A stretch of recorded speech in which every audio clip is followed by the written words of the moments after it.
tes prières.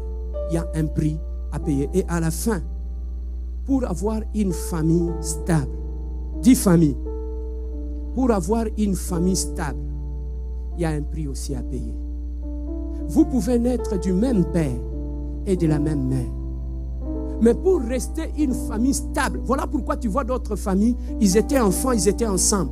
Quand ils sont grandis, ils se sont éclatés. Pourquoi? Parce qu'ils n'ont pas compris que l'unité dans la famille, ça passe par un prix à payer.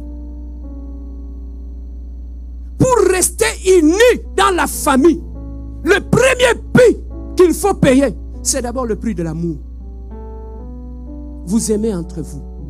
Le deuxième prix à payer pour avoir une famille unie et en paix, c'est d'abord le prix de l'humilité.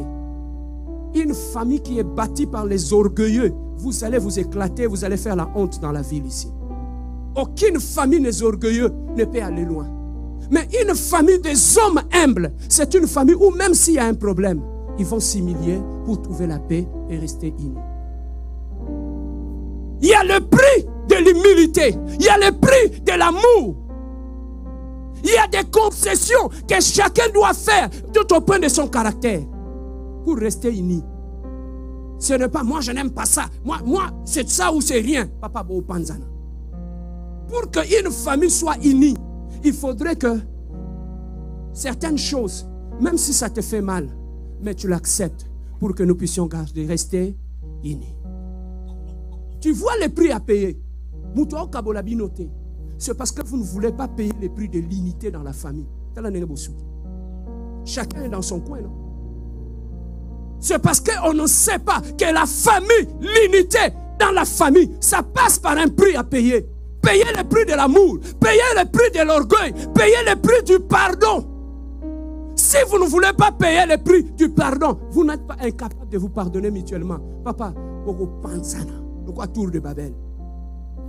Et vous allez accuser d'autres personnes qui nous divisent, ils ne vous divisent pas. Vous n'avez pas voulu payer le prix de l'unité de la famille. Voilà là où vous êtes aujourd'hui. Est-ce que quelqu'un a retrouvé sa famille? Hein?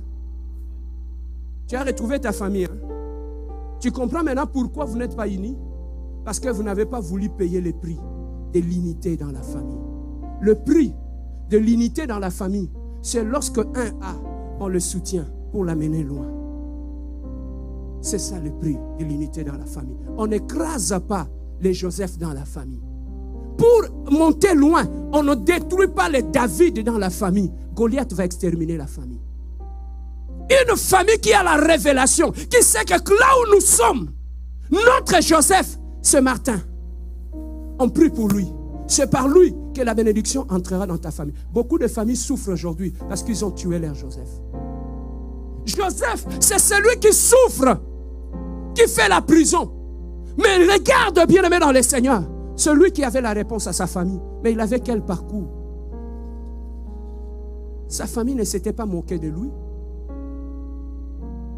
Bien-aimé, lorsque vous connaissez votre David dans la famille, protégez-les. Parce que c'est votre David qui combattra Goliath lorsqu'il se lèvera au milieu de la famille.